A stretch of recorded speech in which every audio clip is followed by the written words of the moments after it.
নমস্কার বন্ধুরা, পম্পার কিচেনে আপনাদের সকলকে স্বাগত। আজ আমি আপনাদের সাথে একটা অপূর্ব স্বাদের মিষ্টির রেসিপি শেয়ার করব।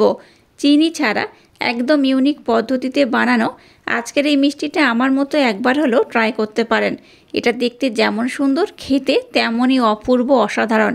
একবার খেলে আপনাদের বারবার বানাতে ইচ্ছা হবে, আর যাকে বানিয়ে খাওয়াবেন সেই আপনাকে ভীষণ প্রশংসা করবে আর কিভাবে বানিয়েছেন জানতে চাইবে।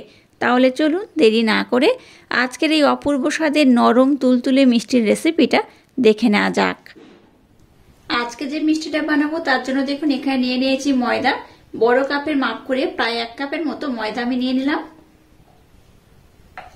এর মধ্যে সামান্য একটু লবণ অ্যাড করলাম। 2 চামচ দিয়ে দেবো মিল্ক পাউডার। 1 চামচের মধ্যে দেখুন বেকিং পাউডার নিয়েছি। এখান থেকে আমি 2 চিমটা বেকিং পাউডার হলে যেমন হয় ঠিক সেই পরিমাণে কিন্তু ব্যবহার করব, খুব বেশি নয়। এই দেখুন এই 2 চিমটার মতো ব্যবহার করলাম। আর এখানে আমি বেকিং পাউডার ব্যবহার করছি, বেকিং সোডা নয়। এখানে বেকিং সোডা দেওয়া যাবে না, বেকিং পাউডার 2 চিমটার মতো দিলেই হবে। শুকনো উপকরণগুলো এবার একটু নাড়াচাড়া করে আমি মেখে নেব। ব্লেন্ড করে নেওয়া মিছরি দিয়ে দেবো এখানে 2 চামচ, খুব বেশি নয়, 2 চামচ দিলেই হবে। আবারও এই উপকরণ করা একটু নাড়াচাড়া করে আমি মিক্সড করে নেব।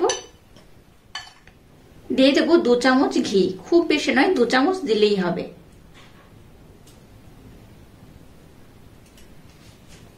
ঘিটা দিয়ে এটাকে খুব সুন্দর করে কিন্তু ময়াম করে মেখে নিতে হবে। আপনারা চাইলে এখানে ঘির পরিবর্তে সাদা তেলও ব্যবহার করতে পারেন, তবে চেষ্টা করবেন ঘি দিয়ে আজকের এই মিষ্টিটা বানানোর, তাতে করে মিষ্টির রেজাল্টটা ভীষণ সুন্দর হবে। দেখুন এইভাবে কিন্তু একটু ডলে ডলে খুব সুন্দর করে মেখে নিতে হবে।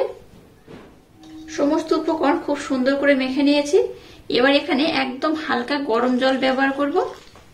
খুব ঠান্ডা নয়, আবার কিন্তু খুব গরম নয়, একদম হালকা গরম হলে যেমন হয় সেইটা দিয়েই কিন্তু মিশ্রণটাকে খুব সুন্দর করে মেখে নেব।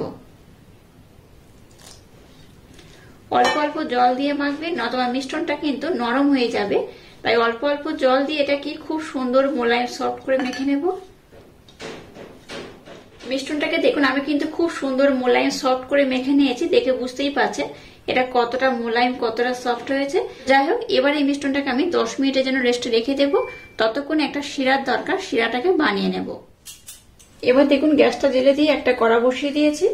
এবার এখানে একটা শিরা বানিয়ে নেব, তার জন্য এখানে আমি বাতাসা ব্যবহার করব। এর মধ্যে দিয়ে দেবো এই কাপটার মাপ করে 1.5 কাপ জল। এই 1.5 কাপ জল দিলেই হবে। এখানে সামান্য একটু এলাচ পাউডার দিয়ে দিলাম। গ্যাসের ফ্লেমটাকে লো রেখে একটা চিটচিটে ভাব করে শিরা বানিয়ে নেব। শিরাটাকে যেমন খুব ঘন করব না, আবার খুব পাতলাও নয়, একতার হলে যেমন হয় তেমনটাও দরকার নেই, হালকা একটু চিটচিটে ভাব করে বানিয়ে নিলেই হবে। আচ্ছা, এখানে কিন্তু এই বাতাসার পরিবর্তে আপনারা কিন্তু চিনিও ব্যবহার করতে পারেন, তবে বাতাসা দিয়ে কিন্তু শিরাটা বানালে আজকে যে মিষ্টিটা বানাবো টেস্ট তো সুন্দর হবে, আর কিন্তু কালারটাও খুব সুন্দর হবে। আর আজকে যে মিষ্টি বানাচ্ছি তার জন্য ডাইরেক্ট কোনো চিনি এখানে আমি ব্যবহার করছি না, অল্প একটু মিছরি ব্লেন্ড করা দিয়েছিলাম, আর এখানে কিন্তু বাতাসা শিরা বানিয়ে নিচ্ছি। বাড়িতে দেখবেন প্রচুর বাতাসা কিন্তু এক্সট্রা বেশি হয়ে যায়, তো সেই বাতাসাগুলো ফেলে দেবেন না, এইভাবে শিরা বানিয়ে নেবেন। এতে করে কি হবে, মিষ্টিগুলো খুব সুন্দরভাবে হয়ে যাবে, খেতেও ভালো লাগবে, আর বাতাসাগুলো নষ্ট হবে না। যাই হোক, এবার একটা চিটচিটে ভাব করে আমি শিরা বানিয়ে নেব। গ্যাসের ফ্লেমটাকে লো টু হালকা মিডিয়াম দিয়ে দেখুন একটা শিরা বানিয়ে নিয়েছি।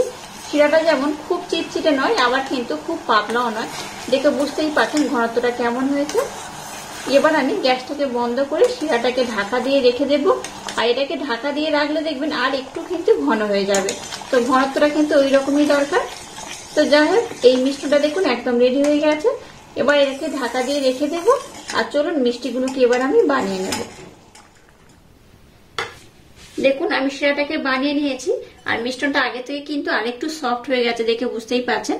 আচ্ছা, এটাকে ঢাকা দিয়ে কিন্তু রেস্টে রেখে দেবেন। আমি ঢাকা দিয়ে রেস্টে রেখে দিয়েছিলাম, আপনাদের বলা হয়নি। তো যাই হোক, ঢাকা দিয়ে রেস্টে রাখবেন, তাতে করে কিন্তু এই মিশ্রণটা খুব ভালো থাকবে, নরম থাকবে, সফট থাকবে। এবার এখান থেকে কিন্তু লেচি কেটে নিতে হবে।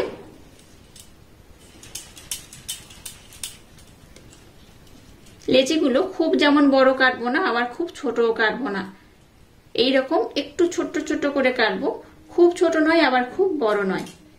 এইভাবে কাটলে আজকের মিষ্টিটা দেখতে খুব সুন্দর লাগবে। এবার দেখুন একটা মিশ্রণ আমি নিয়ে নিয়েছি। এবার হাতের মাধ্যমে এইভাবে একটু আমি লম্বা করে নেব। এইভাবে দেখুন একটু লম্বা করে নিলাম। এবার কি করব, মুখটাকে এইভাবে আমি কিন্তু যেমন গুজিয়া শেপ হয় ঠিক সেইভাবে কিন্তু বানিয়ে নেব। এই পোর্শনটা দেখে এইভাবে একটু আমি গর্ত করে দেব। দেখুন এটা কত সুন্দর দেখতে হয়েছে। এইভাবে কিন্তু আমি ডিজাইনটা বানিয়ে নেব। আবারও এটাকে আমি লম্বা করে নেব।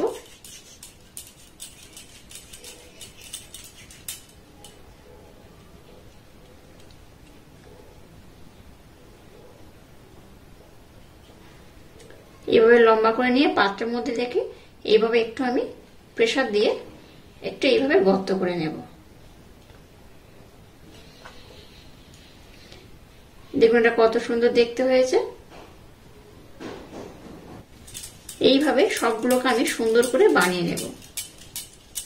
দেখুন সবগুলোকে আমি খুব সুন্দর করে বানিয়ে নিয়েছি, যেমন প্রদীপ দেখতে হয় বা গুজিয়া যেমন দেখতে হয় ঠিক সেইভাবে কিন্তু এটাকে আমি বানিয়ে নিয়েছি।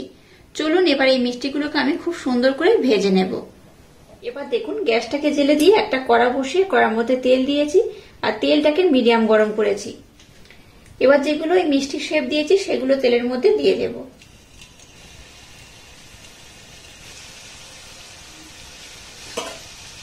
খুব বেশি দেব না, অল্প অল্প দিয়েই আমি ভেজে নেব।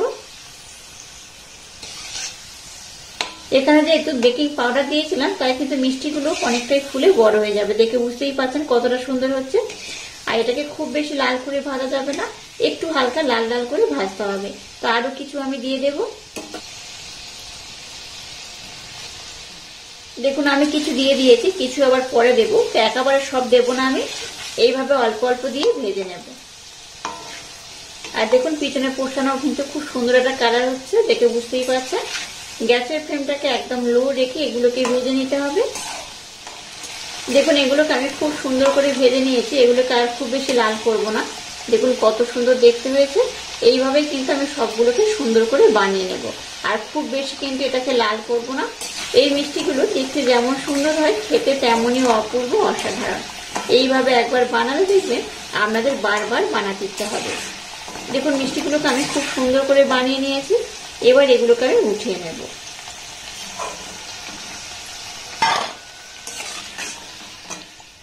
আর একইভাবে সবগুলোকে আমি ভেজে নেব।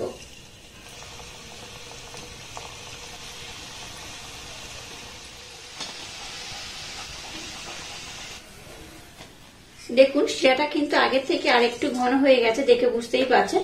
এটা কিন্তু খুব যেমন ঘন হবে না, খুব আবার পাতলাও হবে না। এবার দেখুন শিরাটা হালকা গরম রয়েছে আর মিষ্টিগুলোকে আমি একটু হালকা গরম করে নিয়েছি। এবার মিষ্টিগুলোকে আমি এই শিরার মধ্যে দিয়ে দেব। শিরার মধ্যে দিয়ে কিন্তু আমি রেখে দেব না, শিরার মধ্যে দিয়েই 2 মিনিটের জন্য রাখবো, তারপর কিন্তু উঠিয়ে নেব। এই মিষ্টিটা কিন্তু খুব নরম হবে না, মানে রসালো খুব হবে না, আর একটু মুচমুচে হবে। ভিতর থেকে একটু নরম হবে কিন্তু বাইরে থেকে একটু মুচমুচে হবে, দেখে বুঝতেই পারছেন। এটাকে আমি জাস্ট 2 মিনিটের জন্য রেখে দেবো, তারপর এটাকে আমি উঠিয়ে নেব। এটাকে উঠিয়ে খুব সুন্দর করে আমি ডেকোরেশন করে নেব। মিষ্টিগুলোকে 2 মিনিটের জন্য আমি রেখে দিয়েছিলাম। এবার মিষ্টিগুলোকে দেখুন আমি উঠিয়ে নেব। এইভাবে উঠিয়ে নেব মিষ্টিগুলোকে। সব কিন্তু একটার উপরে আর একটা দেবো না, একটু আলাদা করে রাখবো, কারণ এটাকে আমি আবারও খুব সুন্দর করে ডেকোরেশন করব। তার জন্য এইভাবে কিন্তু রেখে দিতে হবে।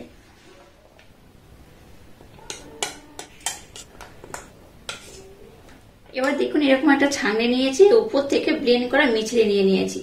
এটাকে এইভাবে আমি দিয়ে দেব।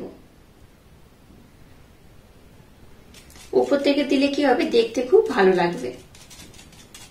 এবার দেখুন উপর থেকে একটু করে আমি জেলি দিয়ে দেব। জেলিটাকে হাত দিয়েও দিতে পারেন, এইভাবে একটু সুন্দর করে ডেকোরেশন করে। এতে করে কি হবে, দেখতে খুব সুন্দর লাগবে।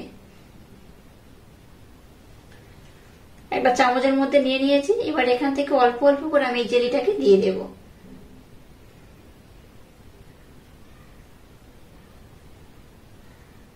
এইভাবে এই মিষ্টিটা বানিয়ে দেখবেন, একদম ইউনিক পদ্ধতিতে বানাচ্ছি। আশা করছি আপনাদের ভীষণ ভালো লাগবে। এইভাবে একবার না বানিয়ে খেলে ভীষণ মিস করবেন। বাচ্চা থেকে বড় সবাই দেখবেন ভীষণ পছন্দ করবে আর খুব মজা করে খাবে। দেখুন মিষ্টিটাকে আমি কত সুন্দর করে সাজিয়ে নিয়েছি। এটাকে আবারও অন্য প্লেটের মধ্যে কিন্তু আমি সার্ভ করে নেব। তো যাই একটা আমি আপনাদের দেখাচ্ছি, দেখুন কত সুন্দর হয়েছে। এটা তো দেখতে সুন্দর হয়েছে, খেতেও কিন্তু অপূর্ব অসাধারণ, একদম ইউনিক পদ্ধতিতে বানানো এই মিষ্টিটা যাকে বানিয়ে খাবেন সেই আপনাকে ভীষণ প্রশংসা করবে। আর যদি মনে করেন এটাকে একটু রসালো খাবেন, তাতে করে কি করবেন, ওই শিরাটা উপর থেকে আবারও দিয়ে দেবেন, তাতে করেই কিন্তু হবে। তো আমি কিন্তু মনে করি এই মিষ্টিটা খুব একটা রসালো ভালো লাগবে না। রসালো থেকে এইভাবে যদি বানিয়ে নেন তাতে করে খেতে বেশি ভালো লাগবে। আর এখানে দেখুন যেহেতু আমি জ্যাম দিয়েছি তার জন্য বাচ্চারা ভীষণ আকৃষ্ট হবে। এটা এমনিতেই কিন্তু বেশি সুন্দর হয়। এই দেখুন কতটা নরম হয়েছে দেখে বুঝতেই পারছেন, এটা কিন্তু বেশ নরমই হয়। তো আর এক্সট্রা করে কিন্তু শিরা দেওয়ার দরকার নেই, এইভাবে খেলে বেশি ভালো লাগবে। তো যাই হোক, আজকের এই অপূর্ব স্বাদে মিষ্টির রেসিপিটা যদি আপনাদের ভালো লাগে তাহলে চ্যানেলটাকে লাইক, শেয়ার, কমেন্ট এবং সাবস্ক্রাইব করবেন আর পাশে থাকা বেল আইকনটা প্রেস করে দেবেন। তাহলে টাটা, আবার দেখা হচ্ছে নতুন কোনো রেসিপি নিয়ে।